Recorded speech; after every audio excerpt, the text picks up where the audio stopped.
because there's people that are missing. There we go. Gotcha. Okay.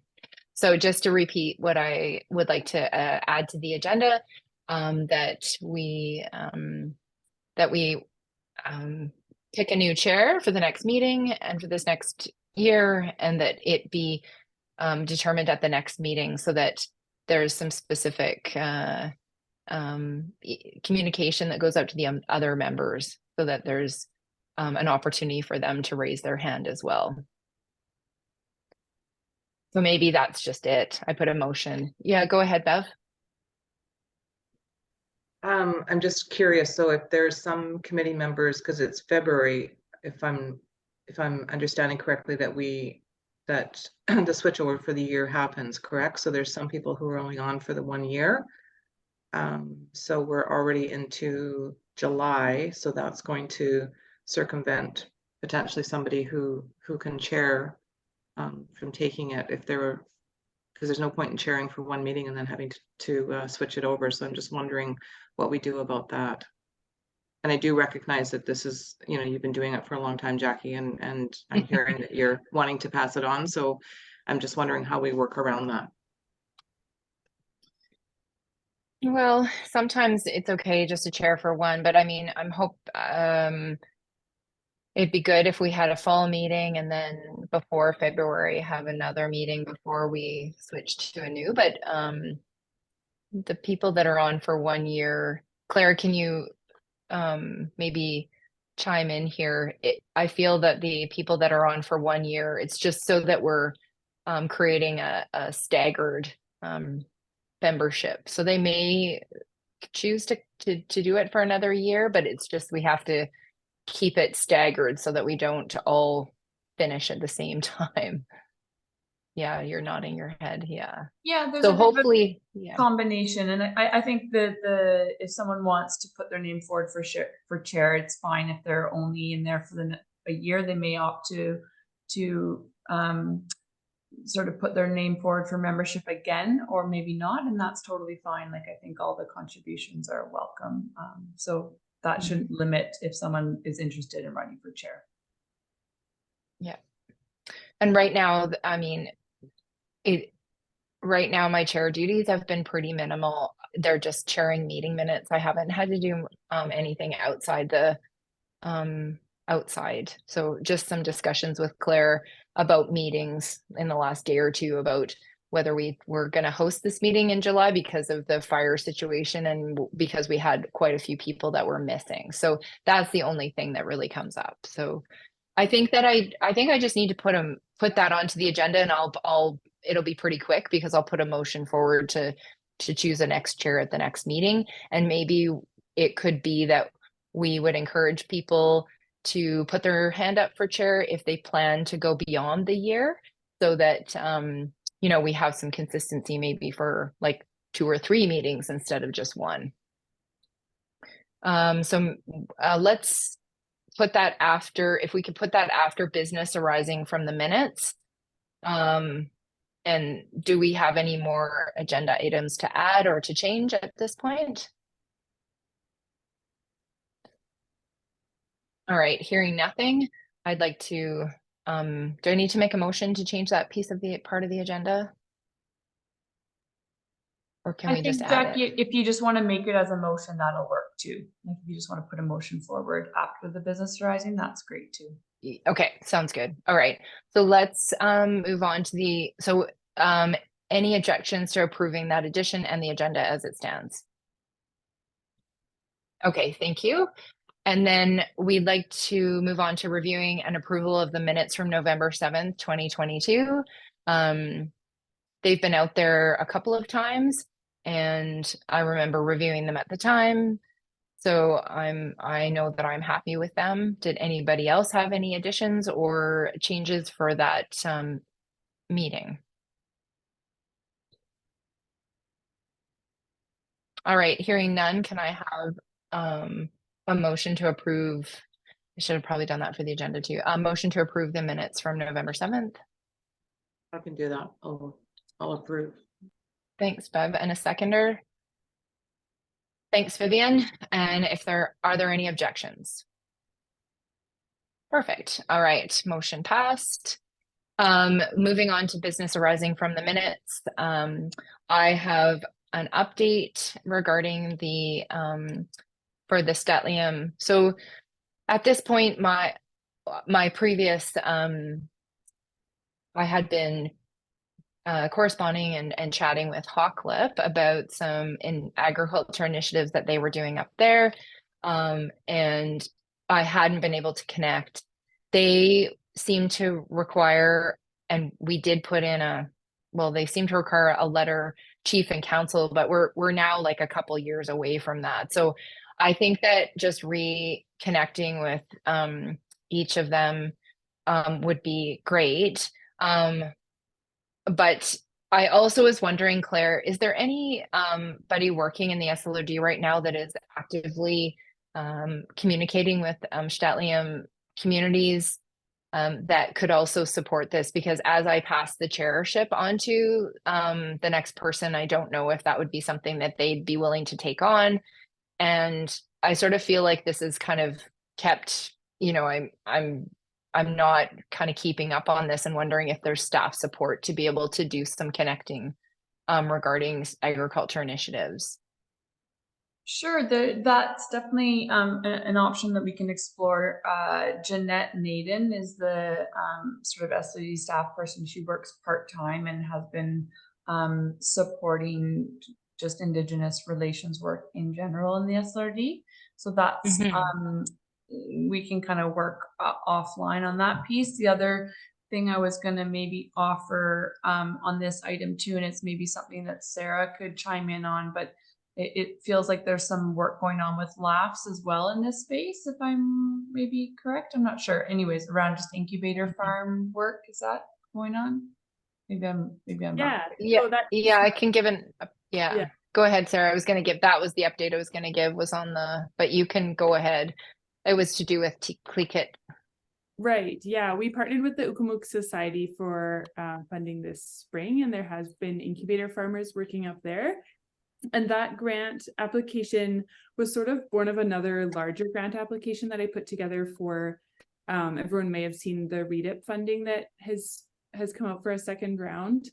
And so I'll be reapplying to that fund. We applied on the first round, and I'll be reapplying to that funder. And in the process of that, I will be reaching out to all of the bands and the contacts that I have there to discuss the agricultural projects, because I mean, ideally, we're connecting with everyone in the community as LAFs and not just with the Ukamuk Society. And so I'm really hoping that we can to speak with each of the other bands individually and see where their agriculture projects are at, and see how this funding opportunity can benefit everyone in the community. That would be excellent if there's a possibility of having an update at the next meeting. It sounds like a perfect way to dovetail what you're doing and then being able to come back. And if there's a specific project that kind of like jumps out that you think would be a good candidate to like share and have them come to the committee, if you could find out the process for inviting them to the committee, whether the staff member is okay with that or whether we have to go through chief and council and invite them formally. Right. Yeah, I can do that as well. And I'm happy to connect in, like, if it is Jeanette, that's the point person, I'm happy to connect with Jeanette as well as to any meetings that I'm having, or kind of letting her know what I'm working on and where those things are at as well. That sounds good. And then the incubator project, with the community garden at Cleakit that is happening right now, that garden is doing very well. And I know with the Invasive Species Society, we've been, as well as the hub, has been helping at the gardens with weeding, because that's one thing. They have very few staff. They have the 2 incubator farmers, but then they only have 2 other people that are working on that, and their capacity is pretty low. So we've been trying as not-for-profits to support them just to keep growing, because the food that it's amazing what's happening on that property right now. So big shout out to Chelsea Timms and her crew there. Vivian and then Bev.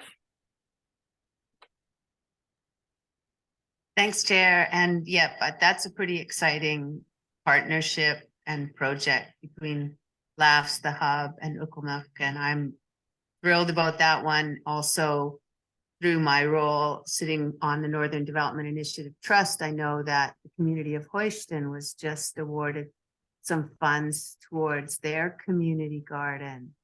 And that was news to me. And when I saw, I was pleased about that. And so I'm mentioning it, Sarah, partly just to put that in your ear if you didn't know that already. Potentially that, and I think it's most appropriate for Laughs to continue be doing that anyway, just to continue to reach out to our partners and neighbors, including the First Nations. Thank you.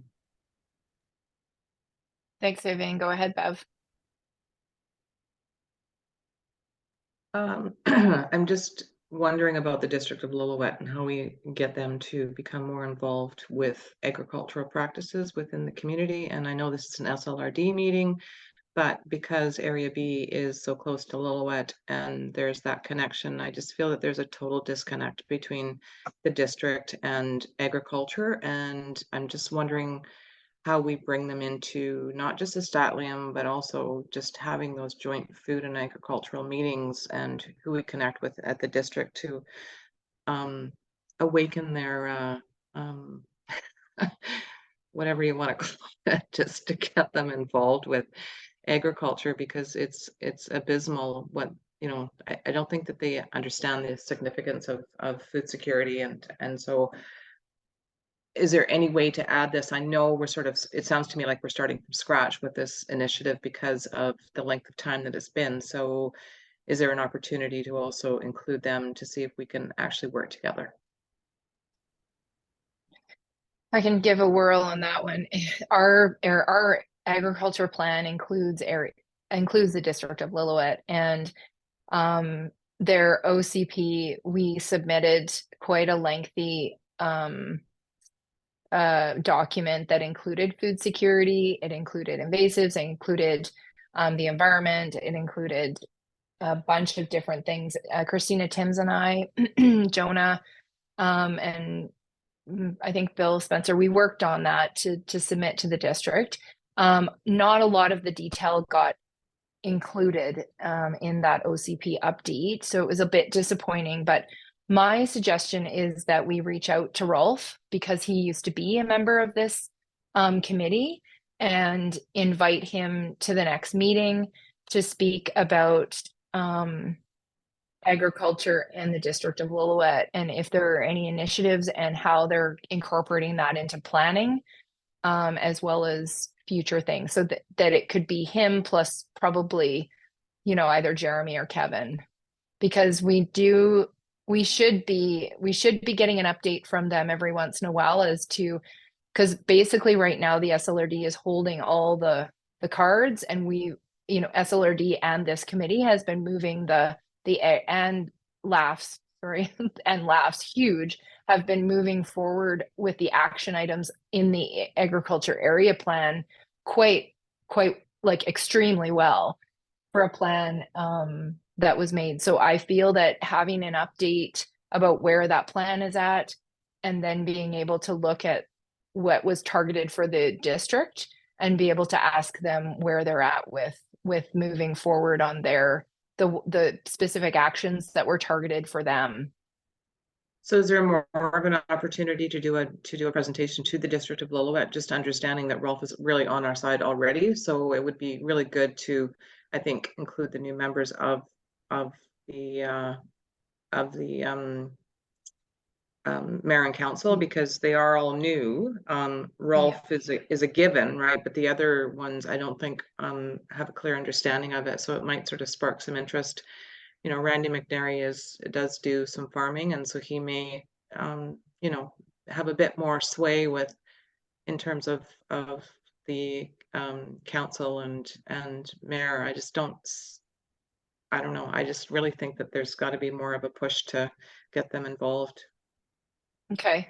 I think it sounds like a delegation. It sounds like having a delegation presenting. So Sarah, when was the last time you've done a delegation to the District of Lillooet or Laughs? Well, I wasn't sort of officially working for LAFS for a little bit there, and there were a couple of delegations during that time when Emily Jones was working, just because we're working on the service area agreement. And so Right. the district certainly has heard from LAFS on more than one occasion about the importance of food security, and we are working on that agreement. Still, it reminds me now, I probably need to connect with some people about that, and keep moving that forward. So I will be presenting to the district again about food security and working on that service area agreement. And I do Okay. connect with people at the district as well, you know, for the farmers market and for different projects that we have going on. So I do think that they are aware of agriculture projects in the community. And I do know that in terms of funding support, that's always been low, but I think that's a struggle for the district in terms of funding. And so, yeah, I'm happy to connect as a member of the AAC or for on behalf of LAFS, whatever works that way. And I will be, of course, including the district in other grant applications and requesting support from them for grant applications. And really, in the past, for the most part, I've felt like they do support sort of as best they can.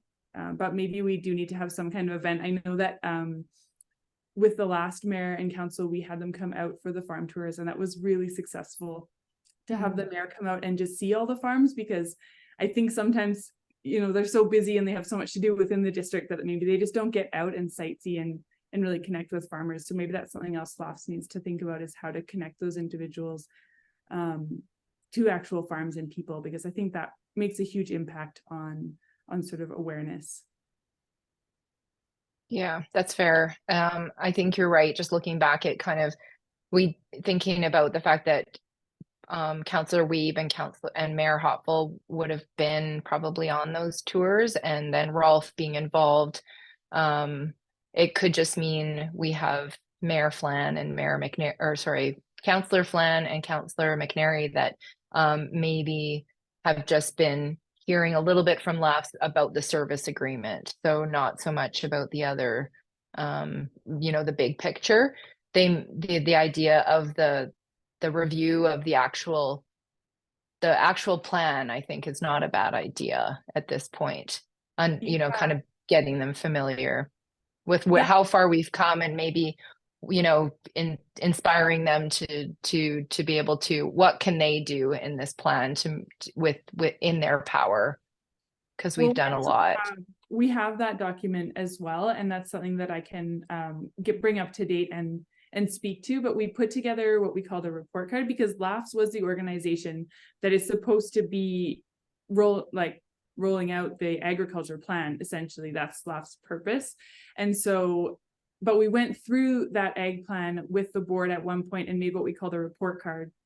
And so we have ratings as to what things we're doing well on and what things we're not doing. So, you know, we need to keep working on what things are sort of lower in terms of success and that we're still working on. And then as well, what things aren't really within LAF's scope to be able to work on or change, and what things are sort of other levels of government need to take on. So that's something that I could also sort of bring up to date and bring forward to the District of Lillooet with what things LAFS believes within the agriculture plan are more of a district level or a SLRD level.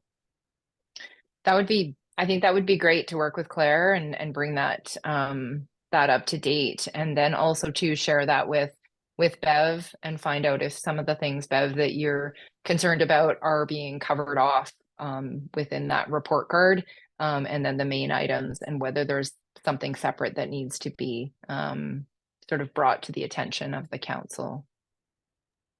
How does that sound?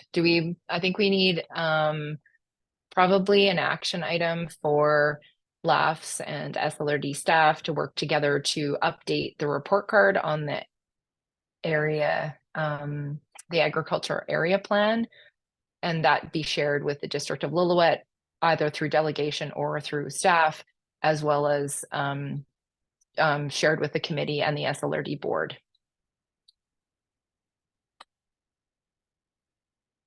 Would you like me to make that motion, Jackie, or are you making it in that case? I think Yeah, And I'm sure. seeing Someone. Claire's got a So question. I just want to check in on that though. So Sarah, what's your process? I mean, you already have a process of going to the board annually doing this. Do we need a motion, or is this just basically sharing with the AAC that this is the work, this is sort of the workflow anyways? I guess I'm not clear on what the motion would be, like that a motion to, or sort of an action item to say that LAFS is going to take this on. Is that Like you already bring a report card to the SLD board annually, is that correct? to the SLRD board? I report to the SLRD board. I don't necessarily, the report card itself is a sort of a separate document that we put together, which is exact language from the SLRD and Area B Ag Plan. So it's kind of separate from the report that I do annually for our PILT funding, but there are things that would be similar in there, and I'm happy to present the report card separately. Okay, great. Thanks for that clarification.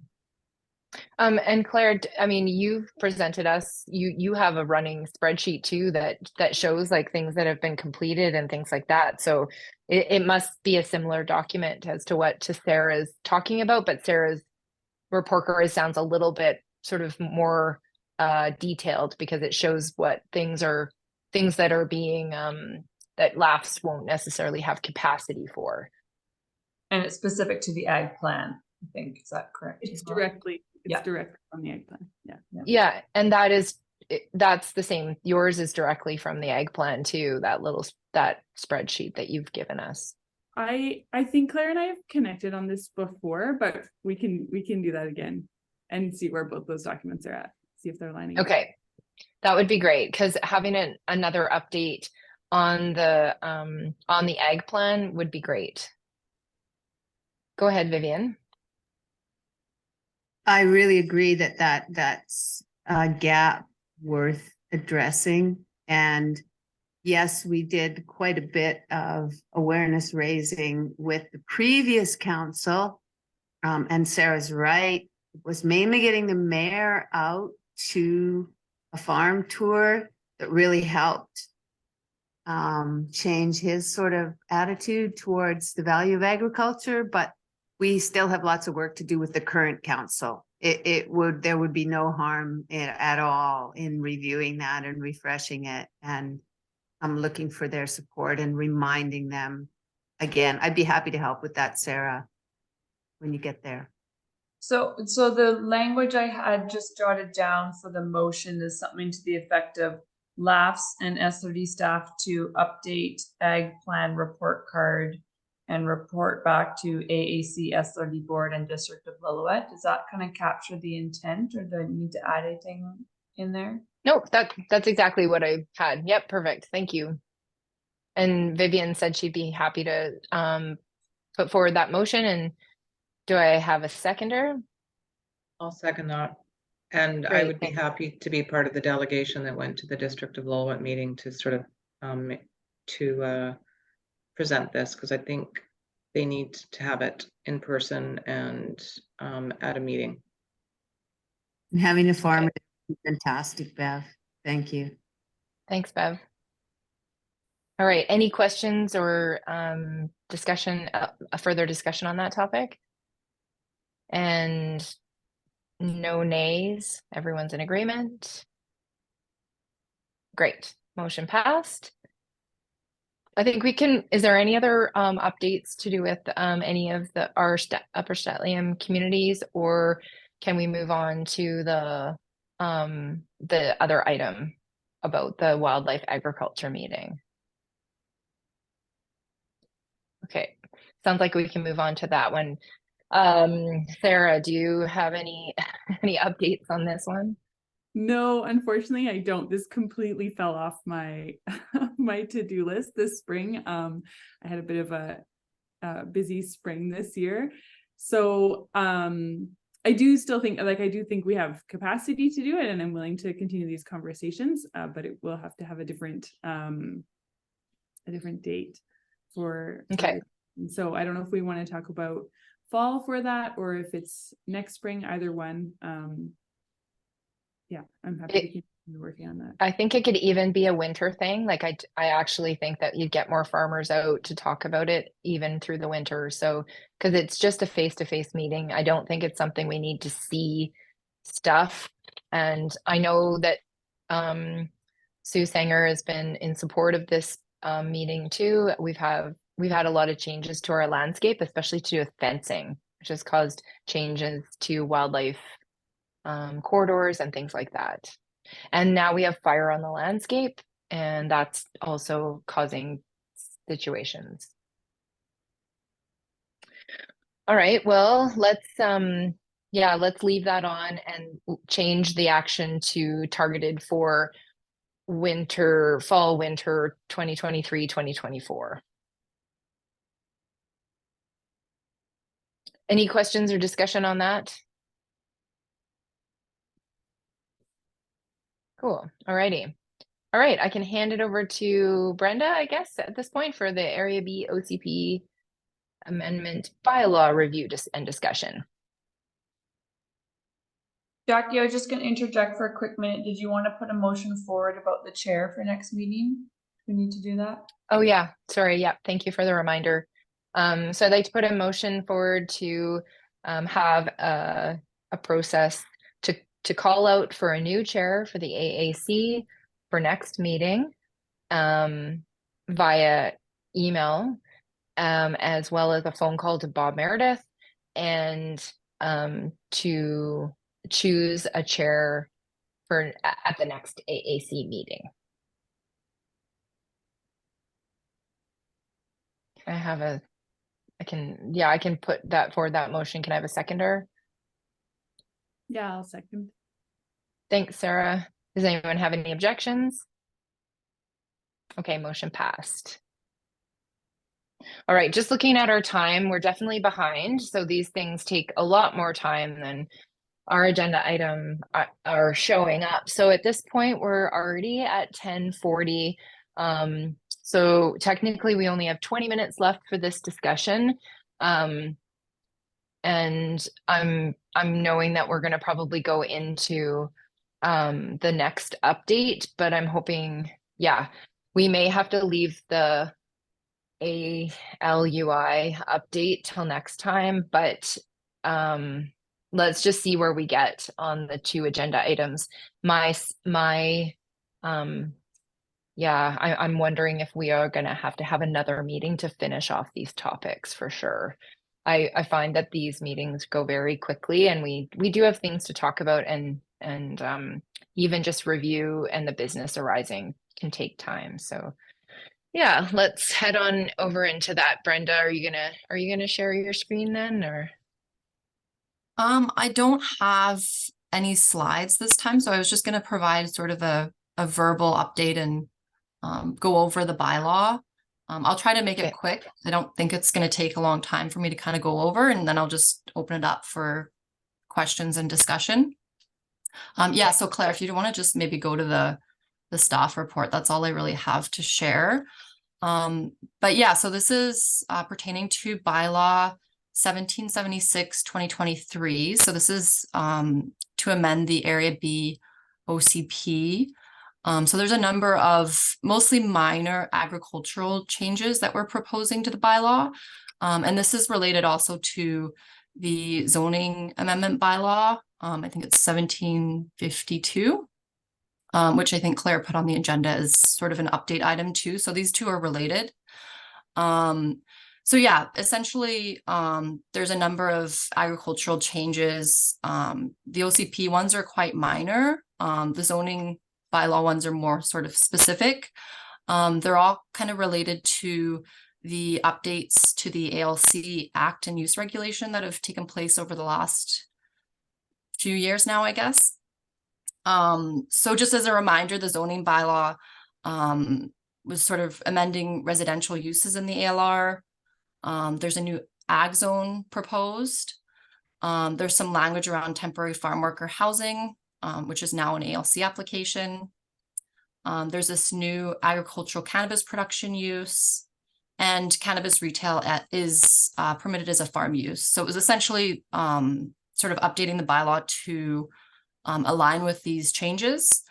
And a lot of the OCP changes are also related to that. So just quickly to provide sort of an overview of the actual OCP changes. So there's some changes proposed to the agriculture section, specifically the intro paragraph or a few paragraphs in the intro. We are proposing some updates just to reflect sort of the current context of farming in the Lillooet area. So we know there's some sort of new and emerging practices in agriculture, and we want to sort of update it to reflect that. There's an agritourism policy that's already in place in the OCP. We're proposing to update that because it currently talks about requiring a rezoning. So that's no longer the case. So agritourism would be permitted as long as it meets ALC regulations as well as zoning requirements. So that policy is being updated. There's two policies that we're proposing to do with dwellings in the ALR. So again, this is just to align with what we're proposing for the zoning bylaw. So one policy is related to secondary farm residences. So that's now permitted without an application as long as it meets zoning requirements and ALC requirements. And then there's also a policy proposed for temporary farm worker housing, which again is just reflecting that it's now an ALC application. So that's it, I think, for dwellings in the ALR. There's two policies that we're proposing related to decision-making on ALR land, or I think agriculture in general. So one is a new policy that would be sort of putting in place a decision-making criteria for lands designated agriculture. So it sort of lists out, you'll see in the actual amendment bylaw, it sort of lists out a lot of questions that should be sort of considered when making decisions. And then the other policy related to decision-making is for agricultural impact assessments. So there is an existing policy in the OCP related to agricultural impact assessments, but it's very vague.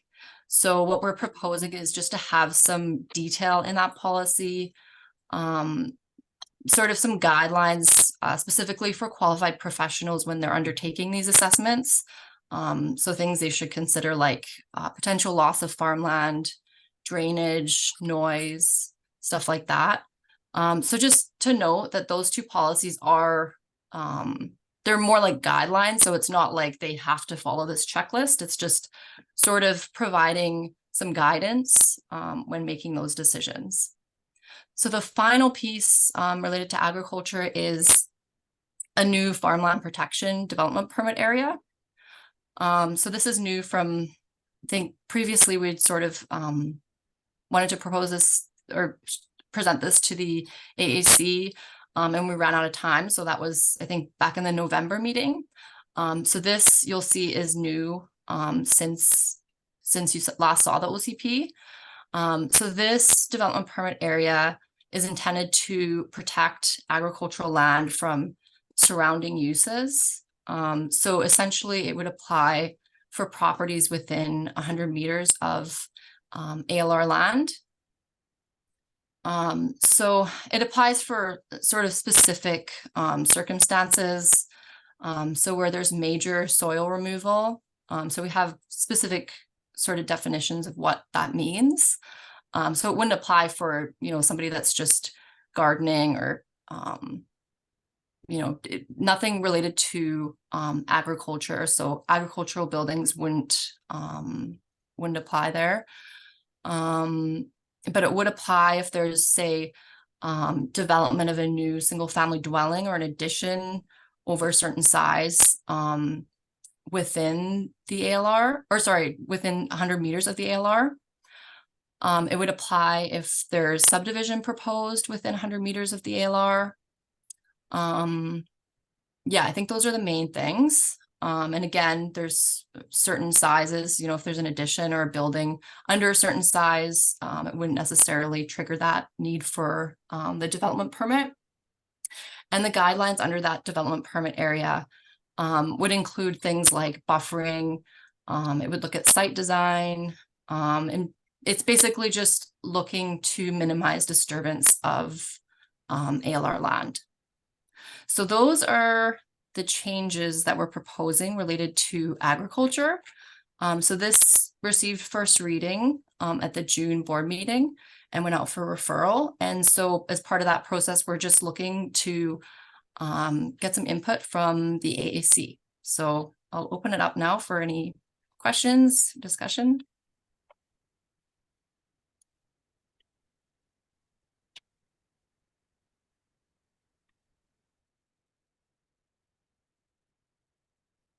Go ahead, Bev. So just one question around the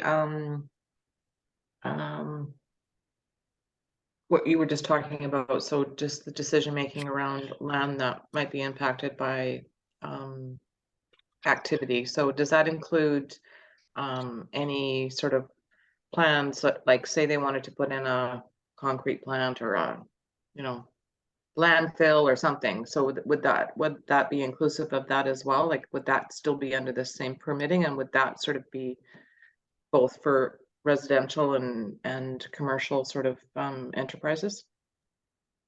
Yes, so it wouldn't be necessarily dependent on the use. It would be if there's a building proposed or development of some sort within 100 meters of ALR land. So you're not looking at what they're going to use the land for, that could potentially cause issues with the agricultural land? Yes, sorry, we would be looking at the use as well. It's just not specific, like this development permit area isn't specific to residential uses only. So yeah, we would, if there was an industrial use proposed, we would certainly consider that as well under this development permit area. Okay, and is that specified in there, or it's just a given that that would be happening? That's a good question. Let me just look to the development permit here.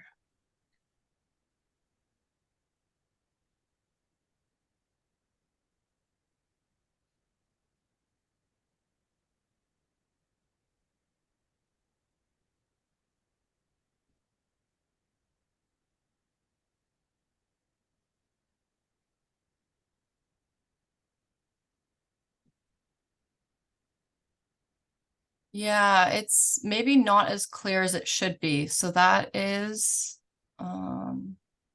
yeah, thank you for bringing that up, because I think I'll have to look at the wording again. Like under the application piece, we do specifically state development of single family dwellings, but then we also state soil disturbance, which, you know, development would be soil disturbance, obviously.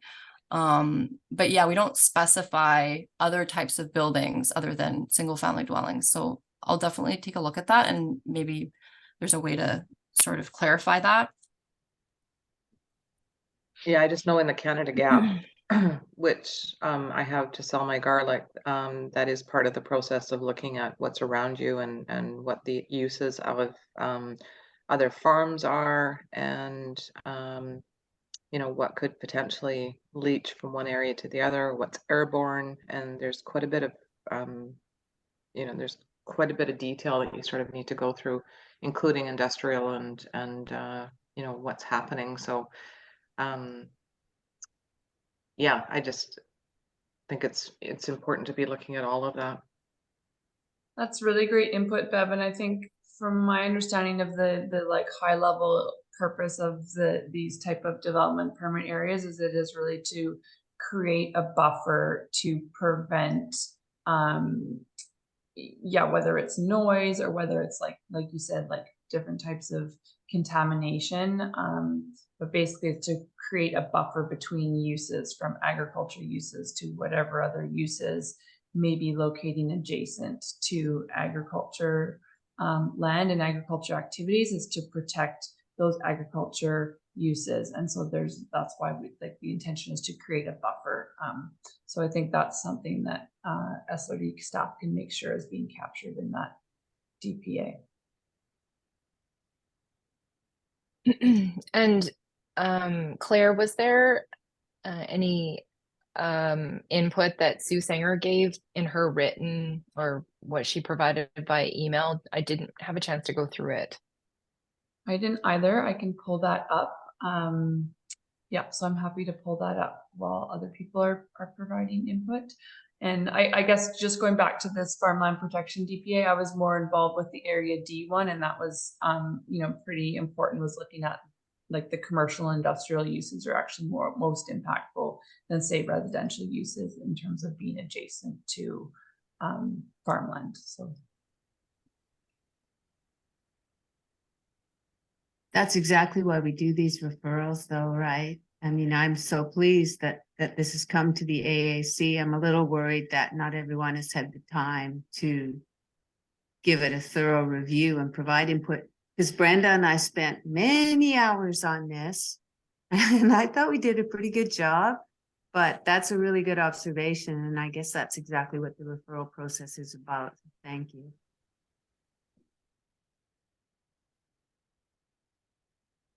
Just going to the, just on page 10 is the list of considerations for a qualified professional, and just some wording that I would suggest adding, that this list is not exhaustive and could include other considerations by a professional agrologist. And at this point, based on the Professional Governance Act, it's likely that it will be a professional agrologist. I doubt that any, as far as right to practice goes, that it will be a biologist or other. So at this point, it's good that you've put IE, professional agrologist. But yeah, I would, you know, should consider is fine, but I would also just acknowledge that it's not an exhaustive list. Because that professional is what we're going to be relying on to be making those assessments, and you know, that's why they're named, because they have that expertise.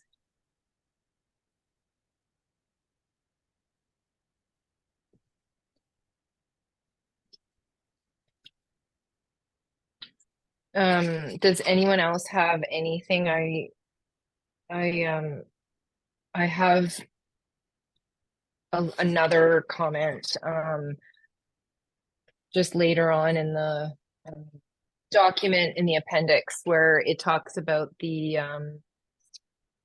what's the heading here? Let's see. It's talking about planting and vegetation management on page 34. I believe it talks about guidelines, form and character, energy and water conservation, greenhouse gas emission reduction. So going back, it's the intensive development, form and character development permit area, which is a really strange thing for me. But anyway, so basically, under the section that talks about planting and vegetation management, it should include, you need to add invasives in there to talk about, you're saying retaining existing native mature trees and shrubs and a setback where feasible, but I feel that it should be acknowledged that there could potentially be invasives on site that they need to be treated and managed for, and that anything that's replanted as far as native vegetation goes, there needs to be some wording in there that acknowledges that you're not causing attractants for bears and things like that. So that's on page 34, section 5, planting and vegetation management. Thank you for that.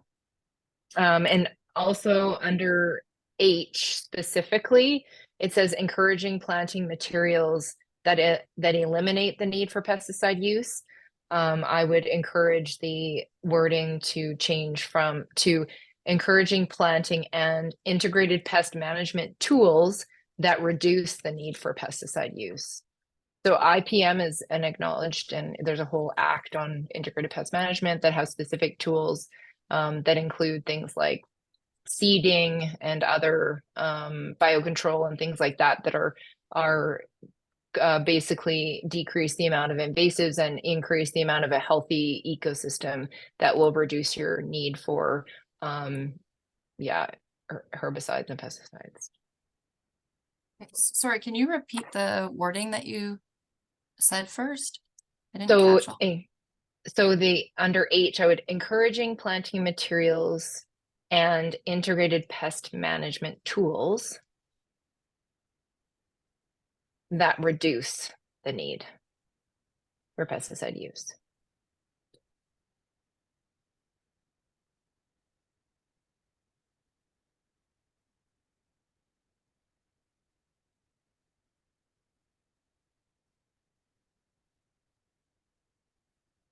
Thank you.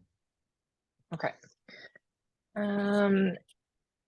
Yeah, I think for the rest of it, it looked okay. Going through the pages. Did anybody else have any specific sections that they were concerned about? From my memory, because this is what happens during these meetings, I find it a little bit difficult personally to go from meeting to meeting in such like many months. So remembering what we did in the past and then what we're doing now is a little bit hard, but it looks consistent with what we have recommended in the past. Those remain consistent. There's a few other things. Yeah, the riparian stuff is pretty detailed. Yeah, I think that's it. I think all the rest of the changes seemed legit and fairly good. The only other thing that I didn't really love in page 6, it's not to do necessarily with agriculture, but I'm just going to put it out there. Page 6, under you're just rewording a paragraph to do with resource management in the existing OCP, and you're talking about BC Hydro. And it's on section 3 on page 6. And it says the rewording says BC Hydro is an agency that has significantly shaped the Seton Portage Bridge River watersheds. I would strongly urge you to say impacted, not shaped. Because it's definitely impacted. We don't have agriculture and wildlife habitat because those dams exist. That's a good improvement. Thank you. Yeah. It's pretty standard. If BC Hydro is not going to quibble at that wording, they know it's impacted. Yeah, Sarah, go ahead. You have your hand up. Yeah, I wasn't at the last AAC meeting, so I don't know. I wasn't part of the conversations for the changes. But the part about the agriculture introduction, I just had a couple of things that I noted. One was that the Lillooet Agriculture and Food Society, it says that we're committed to supporting farmers and farming in the area. And I think I would maybe change that to food production and processing in the area, because it's not just farmers. We're supportive of all agriculture and also the next step of agriculture, like getting products to consumers as well. So just some language there that it's not just the farmers and farming. And it's not mentioned in there. I don't know how important it is, but we also have bees and honey production and the abattoir, which are unique to, the abattoir is unique to this region. There aren't that many. And Spray Creek is still working on that, but that is something unique in the province. And Lillooet was also designated as its own wine region, which I think is kind of an interesting piece and kind of puts us a little more on parallel with like the Okanagan. It's a good recognition, I think, to have. And then to me, it just kind of read as very settler focused, just the whole paragraph. And so I thought maybe at the beginning there, it could be sort of led with the fact that the land has been cultivated since time immemorial in this area. There was a really strong Indigenous presence, across the province in Canada, but I think in this region too, that's really strong. And Indigenous people did shape the land and essentially, and cultivate it. It's not what we traditionally call farming now, but I think maybe mentioning that might be good in that first intro paragraph.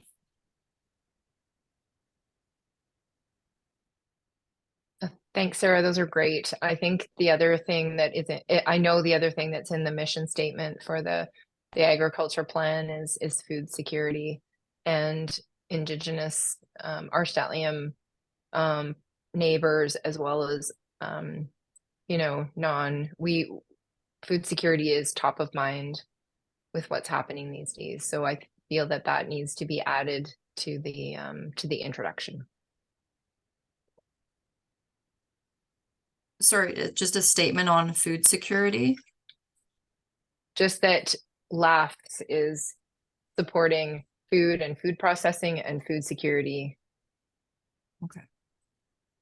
Brenda, I can work with you to pull language from our ag plan because we have really strong language in the ag plan and probably in the regional growth strategy as well. So we just need to be referencing that work. Okay, that sounds good. Jackie, I did have some of Sue's comments. If it feels appropriate for me to share, I can read out some of that input. Yep, that'd be great. Thanks. Awesome. So this is from Sue Singer, who sends her regrets. She had input to provide.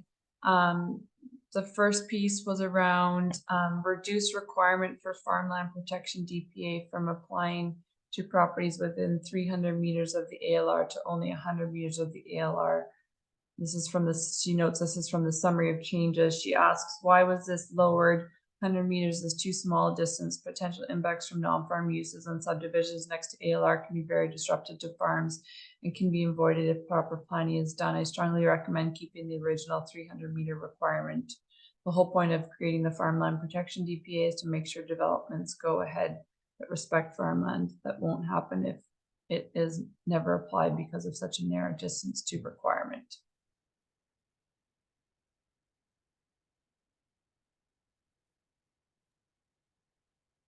Yeah, there was some discussion around this, I believe. I don't know if it was a board meeting or if it was at the EAD, and it was felt that 300 meters might be too much.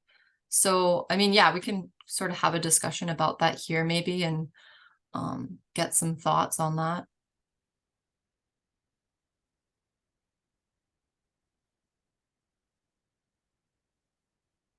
What isn't the area D is 300 meters too, I believe. Is that correct? I believe it's 300. Yeah, I think that's where the 300 meters came from. Let me double check though. Yeah, I'm pretty positive area D we use 300 meters.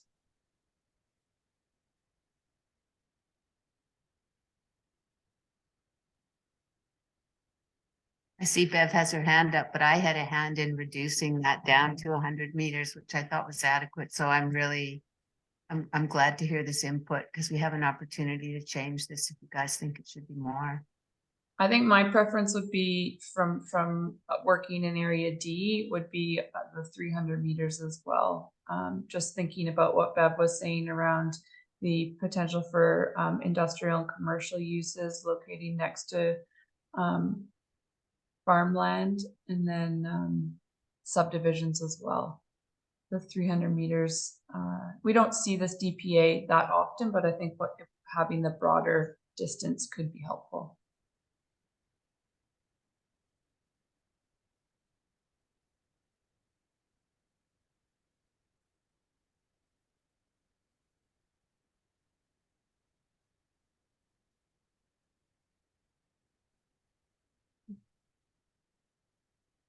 There are a couple hands there. Jackie, you're muted. I don't know if Jackie's trying to say something.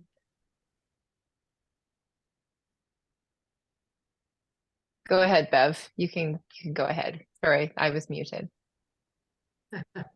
No, I was just going to say that I think that needs to be extended to 300 meters because I just know with just in particular with the Canada Gap and the requirements for some of the use of your land and what you're growing, it's a huge issue, and so you don't want to be approving something and then having the land, the ALR land, pay the consequences for a decision that was made that that could potentially affect their land and they're not aware of it. So I think it's very important to be looking at what precisely needs to be that buffer.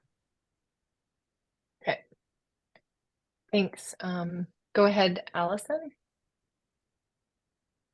Yeah, thanks. Yeah, I just wanted to say that the 300 meters actually comes out of the ministry's guide to edge planning, and it is actually a science-based number. It's based on some research that happened back in early 2000s, I believe, where they were looking at how far the impacts would extend.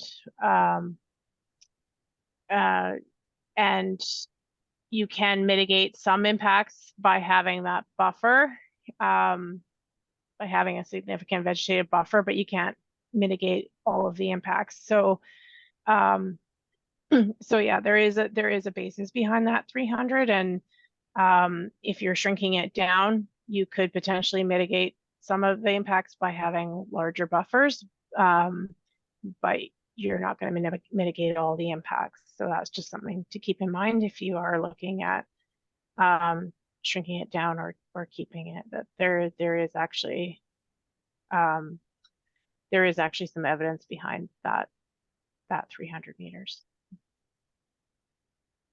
Thanks, that's definitely helpful. It sounds like we're looking at, do we need a motion to change that then, or can we just recommend that that is changed back to 300 meters?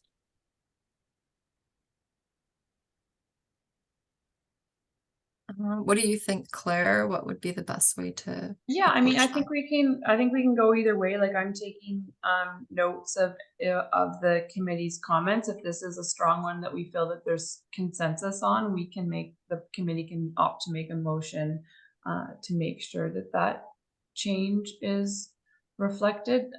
The rest of the input will also be reflected in the minutes and go to the board. So I'll leave it at the discretion of the committee. I think that it would be best if we make, based on previous processes, that we make a recommendation to the board that that is changed from 100 to 300. That sound, yeah, I don't have many here from our previous, but Sarah definitely. So yeah, let's do that. I'll put that motion forward. Can I have a seconder? Thanks, Scott. Anybody not approve of that? Okay, that motion is passed. So great. Do we want to just carry on through? Does it with Sue? There was a couple more here from Sue. So she generally likes the replacement wording in the introduction, decision-making criteria for land designated agriculture, the Appendix A questions. So there's input here, needs to be consideration of keeping an array of farmland parcel sizes in Area B. My concern is that without consideration to keep some large and medium parcels available for farming in the future, then the end result will be all parcels subdivided down to their smallest allowable lot size. Those minimum sizes do not consider future agriculture needs to generate food at scale. How did the changes impact the overall distribution of parcel size available for agriculture in Area B? So that's a question. So it sounds like, sorry. Go ahead.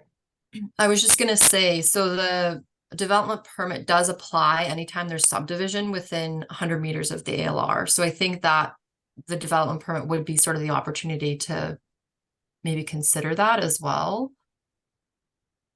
I think Sue's comment here is getting at an array of farmland parcel sizes. So it's talking about the ALR parcels and what tools we have available to try and ensure that there's a variety of parcel sizes, and that's really tricky from a bylaw perspective to do, I think. It sounded like from what you read at the beginning that it had to do with what the qualified professional is considering. So this is that right? Decision-making criteria. So it could just be another statement in that decision-making criteria that the professional, because they're not, who knows if they'll be local, and that we have in there that they consider ensuring that there's a variety of parcel sizes, and that when they're making their decision to ensure that they have the background about parcel sizes that exist and that a variety is being maintained for those purposes. that seems reasonable to me to add that in as a consideration.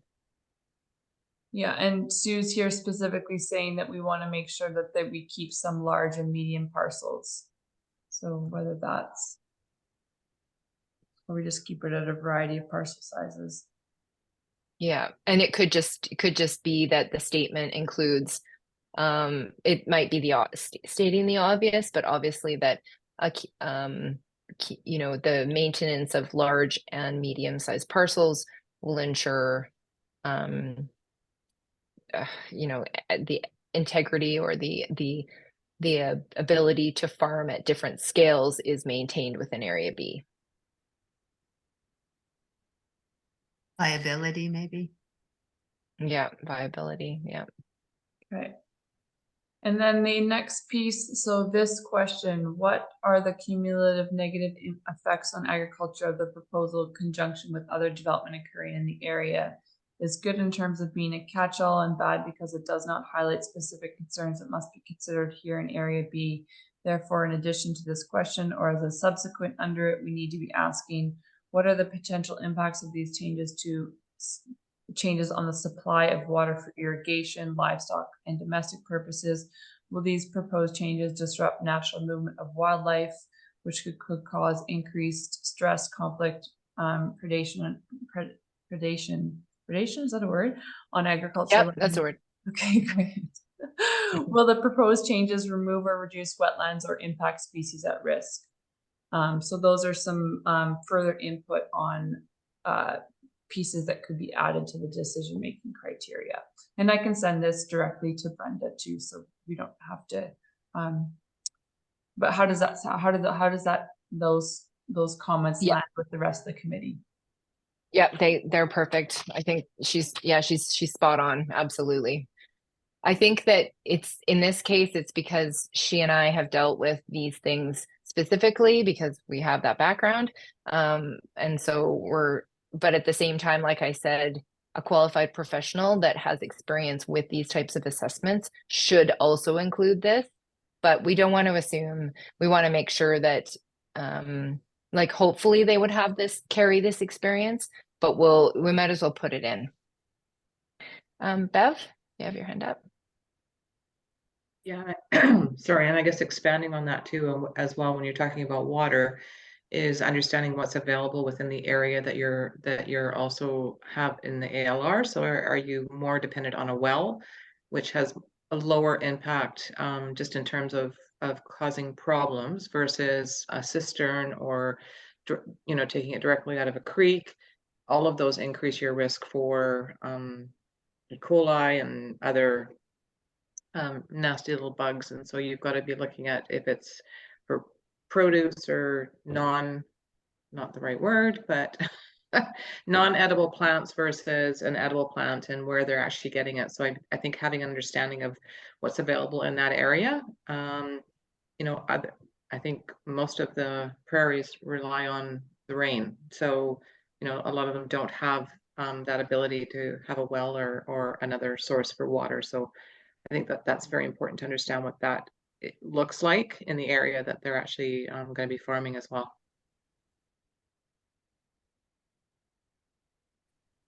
Okay, so under considerations for the qualified professional, it would be understanding water sources and overall aquifer and watershed demands could be kind of a catch-all. Is that kind of what you're pointing at, including health and safety? Yeah, I just think it's important. Yeah, like if you're looking at doing, if there's decisions being made about the impact for ALR land on something else that's going to be happening beside it, you know, I think water is huge. If you don't have water, nothing's going to grow. So I think it's very important to sort of understand where those sources are coming from. I think people have to register their own wells now for personal use, and so there is a website that has, you know, lists all the wells. So you know, and there's pieces around Lillooet that, you know, don't have water, and their neighbor right beside them has an abundance of water. So it's important to sort of understand all of that. Yeah, I agree. Just was making sure I captured what you said. So is that clear, Claire? Okay, cool. Yeah, definitely when you've got pieces of property that have water licenses where it, you know, you're basically flowing downhill, and if the property above has those changes, then the stream or creek could be impacted going down to the next property. All right. Does Sue have anything more on her list, Claire? There's one Oh, more you're still- point under 6.3.18, include alteration of wildlife movements and subsequent increased grazing of and conflict with predators. So she's got some specific language there. And then she also Okay. did, I very much like the wording, increased noise near noise sensitive agriculture operations. So those are just a couple other pieces of input that I can send toward Brenda too. Okay, so definitely as far as anything that she's giving that includes acknowledging reduction of wildlife conflict or to do with predation and things like that. If we need the motion, I'd say include Sue's expertise and comments regarding that that has been provided into the recommendations for the changes to this OCP bylaw. And really good work, Vivian and Brenda, on this document, because it's really well considered and quite inclusive. So I really applaud you both for taking the time to make sure it reflects the needs of the community.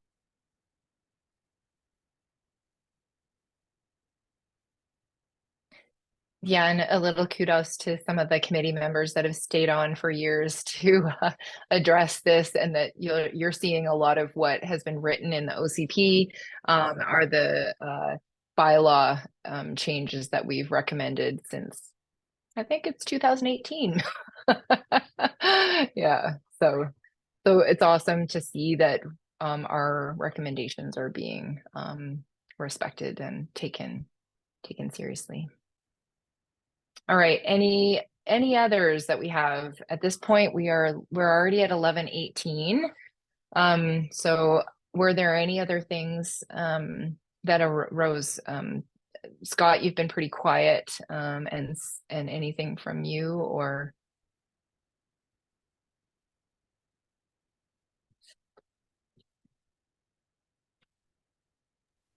Sorry, I was on mute. Nothing as of yet for me. Thank you. Okay, thank you. All right, so can we safely say that we have reviewed and discussed the OCP Area B? Are there any other final comments going forward?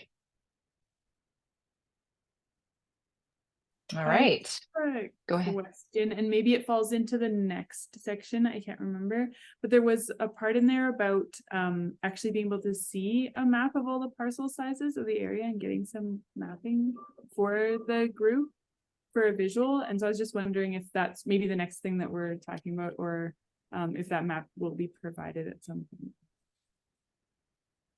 Is that in the digital? Is that in the ALUI update, Claire? Yeah. Yes, if we're moving on to that does segue nicely. Okay, great. Thank you. Let's do that then. Awesome, great. So just a little update on the ALR digital orthophotography project and ALUI update. So this, the desire to update the ALUI has been on the table for a couple of years now at the direction of the AAC and sort of input from the AAC. I've been sort of trying to explore how we can get that going, and we were able to work with ministry staff and get funding to basically update the ALUI, as well as really exciting to get a big grant from the province to undertake a full digital orthophotography project covering Area A and B, all the agriculture lands, or most of, as much as we could. And so that project is underway. We hired a consultant to do the whole lead the digital orthophotography project piece, and then the information that is coming out of that we will be able to use as the SRD, as also inform a lot of the ministry's work in this area. And anyway, it's really exciting. We'll see sort of the information that comes out of that and how we can then turn that information into, say, more detailed mapping of what's actually going on, or what the difference in parcel size is. So I think we can, once we kind of get some of the sort of information that's coming out of this project, we'll just start sort of more working with that information to see what the committee might need or want, or how we can use it. I'm sort of even just trying to wrap my head around what the LiDAR is going to look like and what that could inform. And then just a quick update on the ALUI piece. So the flyover work happened the end of June, which is really great. We got that done before sort of fire season got underway. And then the ALUI update, I supported with some field work. Really, I was just driving, and the ministry staff were out there just taking sort of a survey of the land and what different type of agriculture is happening. One of the interesting things that they were noting, it just dovetails nicely with our conversations around water, but really they were noticing a shift in irrigation practices. That was one of the things that they just was sort of anecdotal notes that while we were driving, and sort of this shift to much more efficient energy, or sort of water irrigation practices. So that was kind of interesting as well. But with that ALUI update and the ortho project, that's all in the works, and we'll start seeing stuff coming out of that this fall. So yeah, exciting. I'll leave it at that.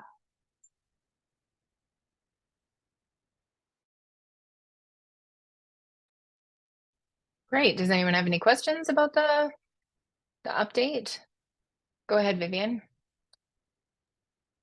Comment just to thank Claire in particular for touring, the researcher, the person who's doing the work. And he seemed like a very qualified, keen guy who actually knows the area a little bit. And his enthusiasm was wonderful. But you showed him the lay of the land in Area B, which is quite a valuable thing to do. And you met some key people, and I was just really grateful for you making sure that the person doing the work had some on the ground real experience here, and it should be a very relevant, very helpful document. Thank you. Awesome. Thanks, Claire. That's perfect. It does help to have people that can guide those that have not necessarily been in an area. So that's amazing. And I also want to thank Allison. You can take this maybe back to your team, but it was really great working with the GIS sort of staff in your office, and they jumped through a lot. We're all working on along really tight timelines to try and take advantage of some funding that was available in a really short time window. So that was sort of how we were able to get this work happening, and I didn't even have a chance to come back to the committee because it was all like we had 3 weeks to like make it all happen. So yeah, we're in the mix. It's all happening. Awesome. Okay, can we move on to the Area B zoning bylaw?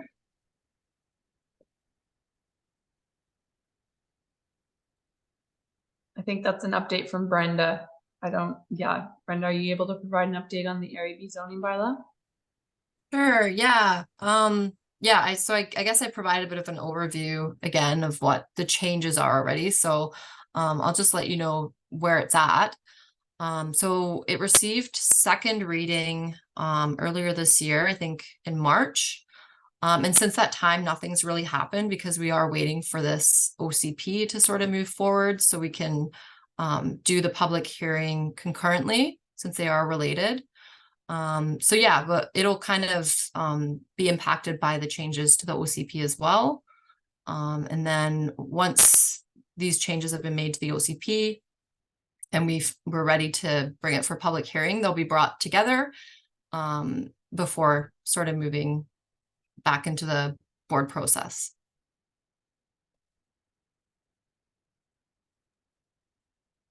And I asked for that public hearing to be in person in Area B as well as offered remotely.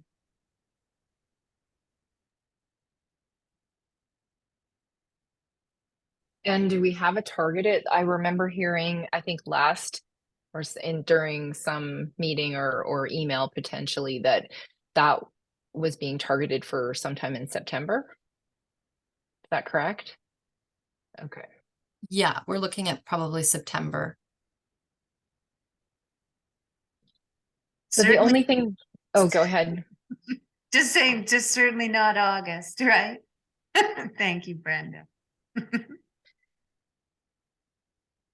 I would like the members that are not present to have a chance to be able to give their input, and if they are not able to do it in written form prior to the next to that public. I mean, one thing I would like is for all the AAC to receive the notification through that group email that gets sent out by Claire when that bylaw review would be done, and the time and place if that that would be best. So then at least then if the area B, especially people like Bob Meredith who cannot do things by Zoom, would have a chance to be able to see these things in writing. Jackie, to clarify, so this is making sure we send out an email and phone call to Bob when we have a the public hearing date is set. Is that what I'm hearing? Yeah, definitely. And then when the minutes, or when this is a little bit different. So will there be an August SLRG meeting? Because the other time that could happen is either directly after this meeting.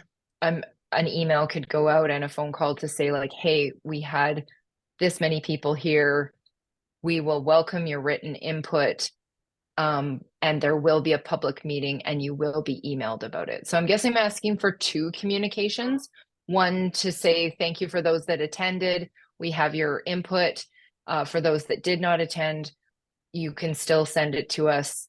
But there will also be a notification of the public in-person meeting, and you will be able to have a chance to give input then as well. So it's just giving them two opportunities, given that, like, say, for instance, someone like Stefan Seidler, who is fully involved in firefighting, may not have any time until the public hearing comes around. So just so he knows that there's two opportunities. Does that make sense to everyone? Yeah, I'm just trying to think through process wise, if we're just receiving emailed input that hasn't been discussed at a committee meeting, it's not necessarily, it was just public input at that point in time, I think. Yeah. Yeah, that's what's difficult about a July meeting. I'm not sure. Because if it's significantly different, then it may need to come back to us, I guess. But I think yeah, I can commit Yeah, to go ahead. sending out the minutes to the whole group and saying this is, and then highlighting some of the motion pieces that came from this meeting, and that there will be a public hearing tentatively scheduled for September, and that we'll share out dates when they're known. Yeah, that sounds good. And I guess just a red flag to them if there is any significant changes that they haven't been able to submit, that they should do that to you ASAP, basically. Then you can get them and have the heads up, and we can make decisions about whether that needs to be discussed at a committee meeting or not, because it may not need to. Yeah, it might just be consistent with what's already been discussed, or yeah, I don't know. It's just with Misha, and he's still on, isn't he? Sorry, our current members, Misha. Yeah, Misha, Stefan, at least Sue, and then there's Mandy as well. So Bev, did you want to? Yeah, sorry, I'm just sort of wondering, That seems like a lot of work for Claire to be doing some of that stuff. And I think as a committee member, I think it behooves us to be responding to either the chair or to Claire prior to the meeting so that the, like Sue has done. So, and I understand that, you know, Stefan might be busy with fires and stuff, but I'm just wondering what the obligation and responsibility of the committee members are in terms of our responsibility to ensure that we provide the impact or our input back to either yourself or whoever the chair is, or to Claire, so that it's available at the meeting, so that we're able to sort of discuss it. They may not be here, but we can, like Sue's comments, you know, they're very valid, but it also provides the opportunity for the committee to also discuss them and to see if there's anything additional to add to it. So it just seems like we're, No, you know, it's fair. sort of, yeah. So I just think that it's fair. I hear what you're saying, Bev. I just was trying to, I mean, the original thought was that this meeting was going to be earlier so that we wouldn't be right in the middle of farming season. So that I was a little bit not too pleased with the situation. And then knowing that, okay, this is what people put down as their availability. At least we had quorum to be able to do that. But at the same time, this is probably not the best time considering that. Plus, we've got fires going on. So, and I asked for the meeting to actually be postponed until like early September, hoping that we could get like a lot, like more people, including Sue, Misha, and Stefan potentially present to have that discussion all together. But that was not from staff members in leadership told Claire that we needed to move along. So we've been working on this for 4 or 5 years, but we needed to move it along. So at this point, I would just like to make sure then that, yeah, that they definitely get, I like the idea, Claire, that they get what's been changed through the motions, and then we get notification as a group that when that public hearing gets set and when it's going to be in times and such like that, that would be perfect.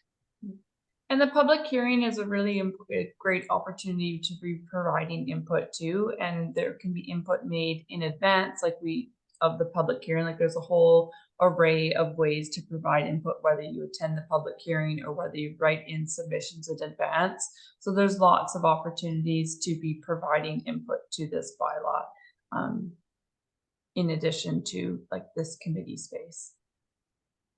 Yeah, but I definitely hear Bev's, you know, I feel exactly the same, that when there's an something specific to do with agriculture, that discussing it as a group and being able to make those decisions jointly with consensus is important, to be able to clarify what people mean and be able to understand their input. So I guess if there's anything significant that comes out of the public, I'm guessing it won't be too much agriculture wise based on other public hearings. But if there is something that comes up, would you discuss that with the board and the chair? Like, how would that, has that happened at all yet? Or, I mean, in other bylaw situations, What's the I don't want to go process into what's the process Yeah. after public hearing?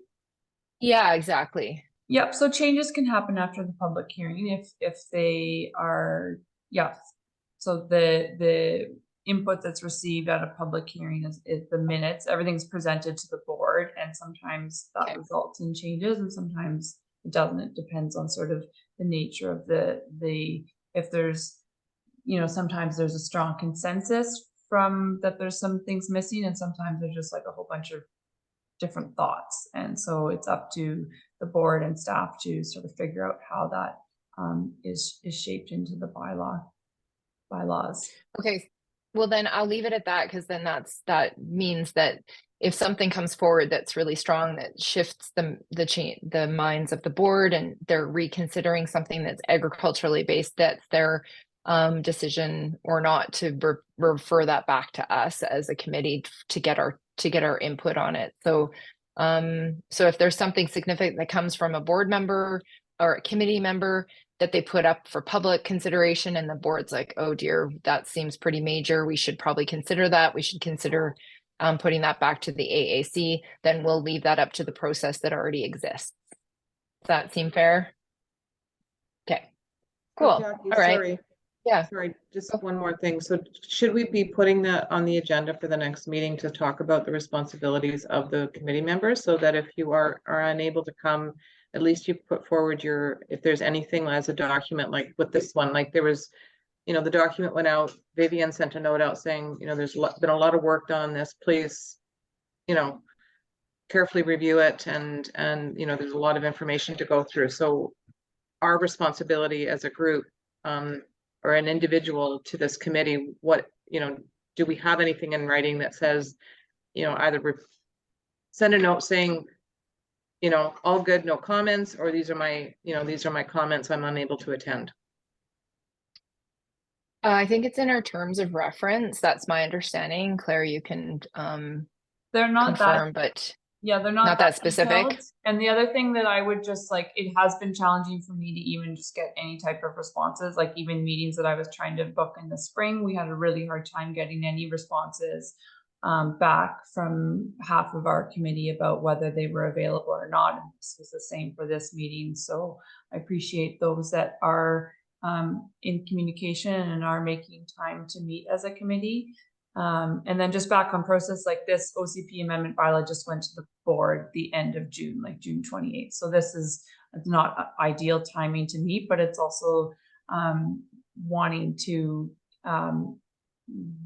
be holding a public hearing before we get into winter months. So these are the types of, process challenges that we run up to with too. So yeah. Yeah, I think it's fair to say that we don't necessarily have an onboarding. Isn't that probably fair to say, hey, Claire, for the committee, we don't necessarily have an onboarding process, and part of an onboarding process would be to give them a copy of the terms of reference, and then as a responsibility, as part of being members, then the main communication is by email. And I think that's the only other thing is that that it's up to the board and what they decide what's the responsibility of the committee, because if they're willing to take people on that don't have email, that means then there's going to be somebody, whether that's me as the chair or Claire as staff support person, it needs to phone that other person or needs to do some legwork to be able to communicate and to get answers from people rather than just putting out an email. So the process has been that we've been using email, and then I think Claire will give Bob a phone call. But it sounds like the way that we have been going and the direction it seems from like higher level management and the board is that we've been doing these by Zoom.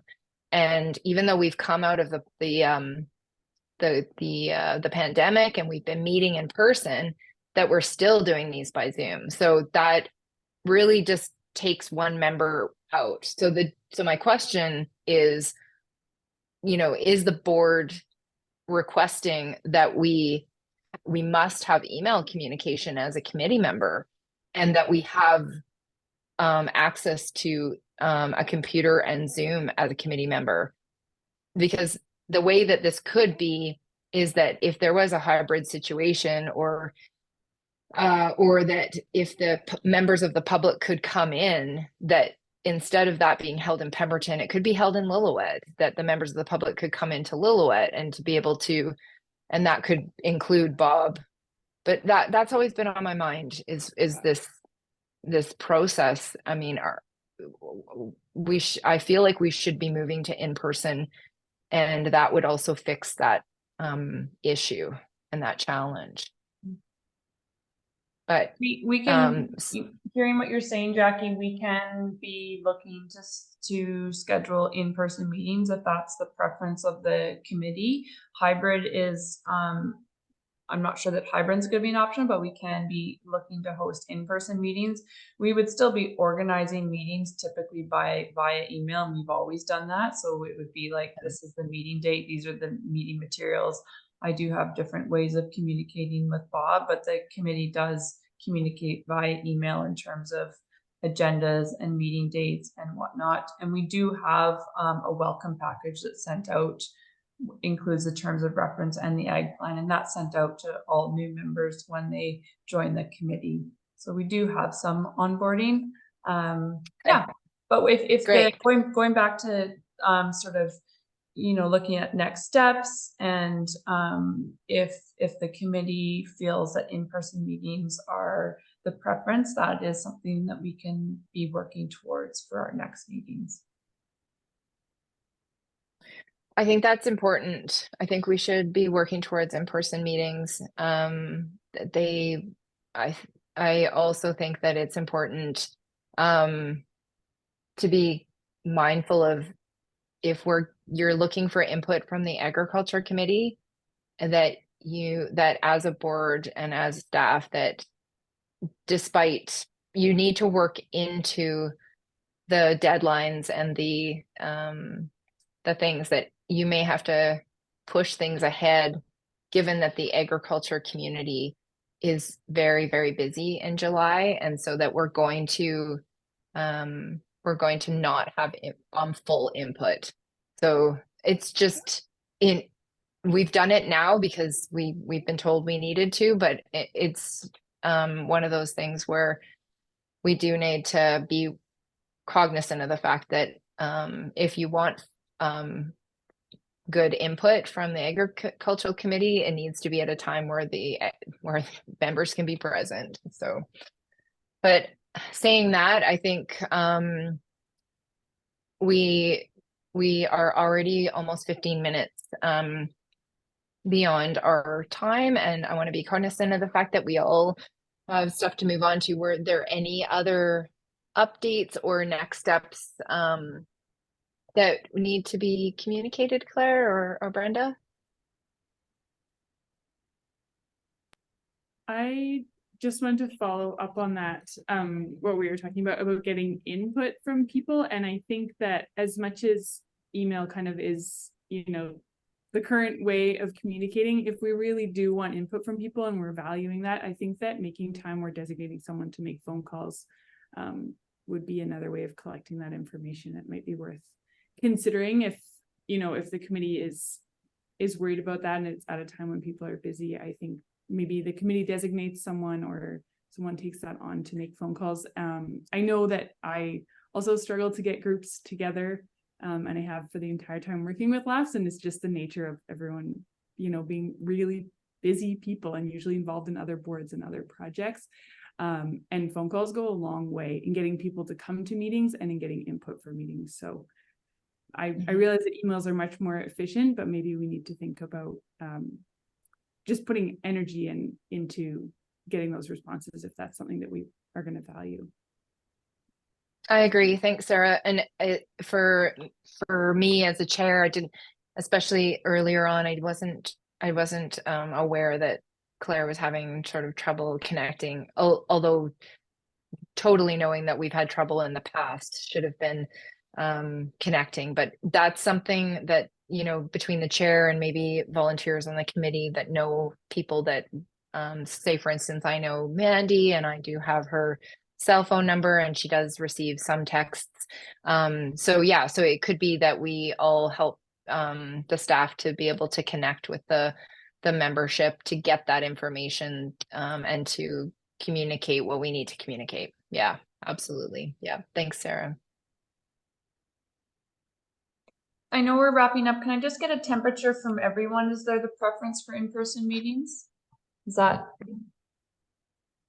what's the I temperature? obviously can't attend in person, but my vote is still for in person. I really think, I know from working with LAFS board and other boards that I always find discussions are just more fruitful. There's just more ability for people to sort of notice other people in the room and talk a little bit more, especially people that are maybe quieter or more hesitant to speak on Zoom. So I would certainly suggest, and I do think that if it's possible, hybrid meetings are ideal. If it can be, if there's one or two people that can't join, it still gives them an opportunity. Or, you know, if it's someone like Mandy and she has a day where she can Zoom in, it's a long trek to get into town. And so I think hybrid is the best option if it's possible. Hybrid. I think in the past, what we've done, and SLRDs, you know, before COVID had done that, is that they had conference calling, right?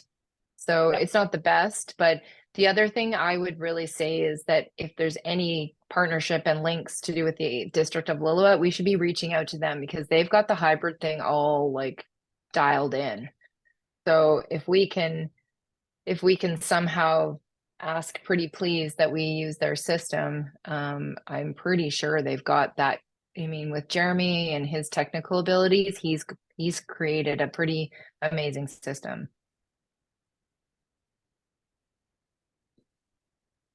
Cool. Scott, what do you think? Are you good with in-person or both or hybrid? I think we do need to extend an effort to get people like Bob in. That phone call once in a while is not too hard. I'd certainly help if we wanted to designate anybody once in a while or per task. But I think in a group setting, in a room around a round table is important to see each other. But like you said, Mandy has to travel a long ways to make that happen. So I think a hybrid is our best bet. Thanks, Scott. All right, Vivian and Allison, do you have any last things that you want to mention or bring up? I'm really grateful for how far we've gotten with this. This has been an incredibly painful process. It's gone on for years. We've stuck with it. And I think Brenda suffered the most with me working on this. And I really want to thank. And you guys, I know you took some time. I'm also a little nervous like you, Jackie. I would have liked a full committee meeting, a robust review of this, but there's our public hearing. We will encourage people to attend. I would be delighted if that public hearing was hybrid, and I don't see why there's any reason that we couldn't encourage the district to assist us with that, so that we don't lose, for example, Sarah and Mandy or whomever, but that there's a lot of value in the in-person. So for our meetings and for the public hearing, I think we might have some added value by doing that. Thank you for today. Yes. Thank you, Vivian. Yeah. Thank you, Allison, for stepping in and yeah, while your colleagues were busy off doing other things. Based on our meeting today, did you have any last thoughts or comments? No, nothing at this time. Brenda has sent the bylaw and referral, so as the ministry group, we'll be taking a closer look at that and providing our comments as well. Excellent, thank you. Brenda, any last things? I just want to say, I know it probably wasn't the best timing, but I really want to thank everyone for their input. It's been a great discussion. And yeah, we'll make sure that the public hearing is not in the summer, hopefully later in September, but we'll see. Just, you know, we're trying to be cognizant of the farming community, and it's been challenging to try to get a good time for everyone, but I really appreciate your input today. Thanks, Brenda. Thanks for all your work. And Claire, last but not least, any final next steps, anything that we need to do before we close off today? Nope. 20 minutes late, but we did great. Thanks for everyone's time, and looking forward to an in-person or hybrid meeting to come. Oh, awesome. Yay. Can I have a motion to adjourn at 11:50? Nice. Thanks, Vivian. Jackie, one more thing. I attended the farm to table dinner that Laughs hosted, and I had a whole bunch of researchers in town, and they were all there. We filled the place. It was more than sold out, and it was a huge success. And that kudos to Laughs for doing that. We were showing off our local food at our local brewery. So like, this is worth it. Yay, excellent. Yep, Yeah. absolutely, absolutely. Awesome. So everyone is good with us adjourning, I'm guessing. Okay. Thanks everyone for your time. Okay, have a you. great rest of your day. See you. Bye.